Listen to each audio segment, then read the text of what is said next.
GPS reading mula sa transmitter heat swap na nasa dagat daw ito. Ano ang nangyari kay swap? Ang PEF at lokal pamahalaan ng baybay agad nagsagawa ng search and recovery operation. Yung location niya is nasa Dalampasigan ng Baybay. Kaya nahihili yung coordinates. Ang kanilang paghahanap umabot hanggang barangay Kawit sa Pilar Cebu kung saan nila namatang palutang-lutak ang mga labing uswat hapon nitong August 3. Nung nadatnan natin, sa postmortem stage na siya decomposing na. So estimated based sa necropsy na sa mga 4 to 5 days na siyang naagnas. Ang mga labi ng agila sumailalim sa pagsusuri at postmortem examination at dito na pag-alaman na si Uswat posibleng aksidenteng nalunod. We're looking on that possibility also dahil dun sa constant yung hangin at maulan. Kasi we need thermals, like these thermals exist in terrains, mountain, lands, yung Philippine Heritage Land, pa-block. So kung mag-block sila, energy consuming hanggang wala siya mag-tang purge. Right now, we're mourning the sudden loss of SWAT. Kailangan natin ma-identify yung mga areas which is hazardous. Madaling gawin is very important. So the coastal areas, consider them as partners also kung saan sila mapagpag. Alam din ang mga fishermen. Pero hindi raw ito unang kaso ng aksidente ng pagkalunod ng isang Philippine Eagle.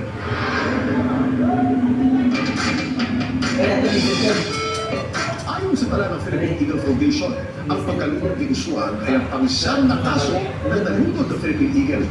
Ang pinakauna sa mga ito ay tala noong 1984 nang rescue ang agilang si Dawan matapos ito malunod sa Mati, Davao Oriental. 7 sa siyam na Philippine Eagle ang himalang nakaligtas nang sila'y na-rescue. Samantala, para malaman ang trivia sa likod ng viral na balita, i-tweet o i-comment lang, #Kuya Kim. Ano lang, laging tandaan, importante ang may alam. Ako po si Kuya Kim at sagot ko kayo, 24. Thanks, Kuya Kim. Samantala, idinulog sa Senado ang umunoy recruitment ng Communist Party of the Philippines sa ilang estudyante kabilang sa UP Diliman. Idinawit din sa issue ang isang kongresista na kasama umano sa pagre-recruit. Nakatutok si Jonathan Agda.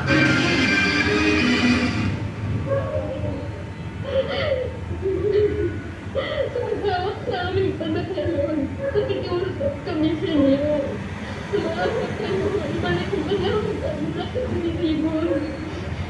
Sa Senado na nanawagan ang mag-asawa sa Deliano para mahanap ang nawawala nilang anak na si Igor, 22 years old, estudyante ng UP Los Baños na dinangaraw sa Cavite para maging miyembro ng NPA o New People's Army.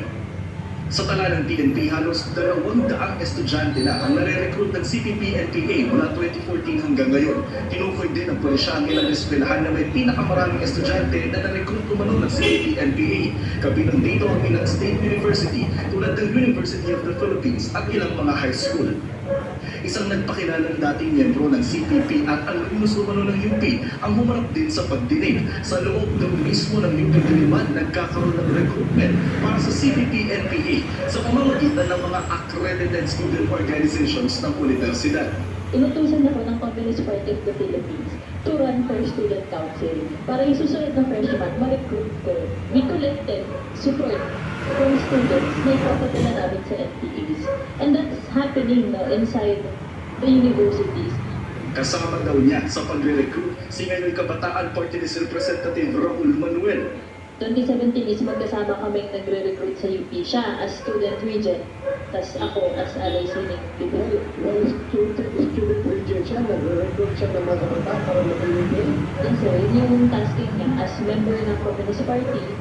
Itinanggi ito ni Manuel. Hindi totoo na nagre-recruit tayo para sa ganong mga organizations. Kung may mga sumasali doon, individual choice po nila iyon. Kung magre-recruit po tayo, nagre-recruit po tayo talaga para sa Kabataan Party List, sa mga, para maging volunteers, interns at members po natin. Sabi ng pabuluan ng UP, hindi nila alam na may recruitment sa loob ng kanilang campus.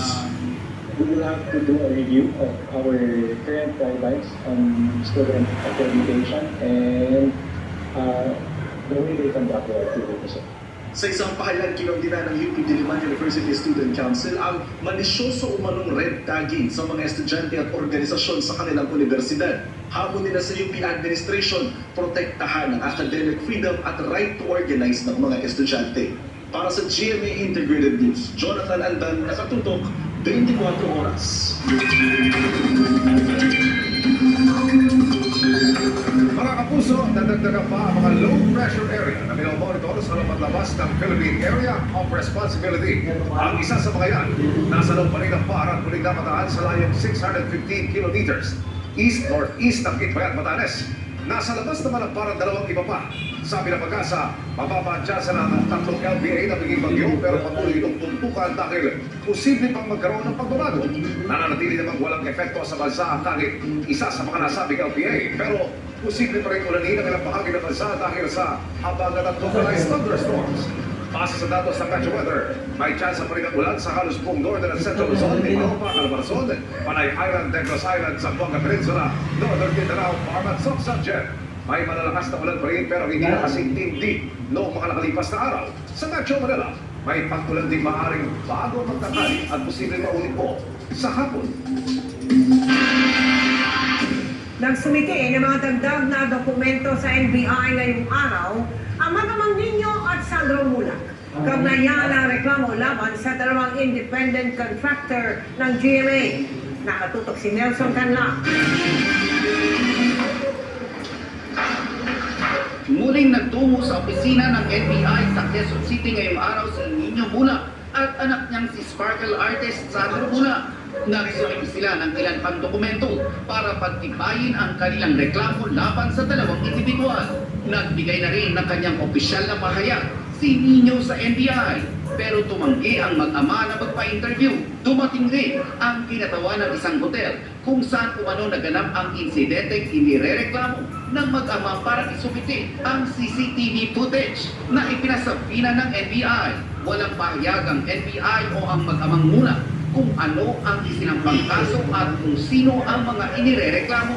Pero kinumpirma ng abogado ng dalawang independent contractors ng GMA Network na ang kanyang mga kliyenteng sina Jojo Nones at Richard Cruz ang sinampahan ng reklamo. Natanggap na rin daw nila ang sabina mula sa NBI Public Corruption Division para sa isang hearing sa Biyernes ng hapon.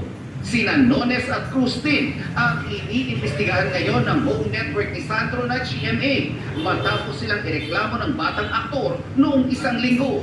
When sila Sandro nga filed the written complaint with GMA, we already gave them notice of preventive suspension pending the investigation, and yun nga, we constituted an independent body to conduct the formal impartial investigation of the case. And of course, we have to abide by the rules of due process.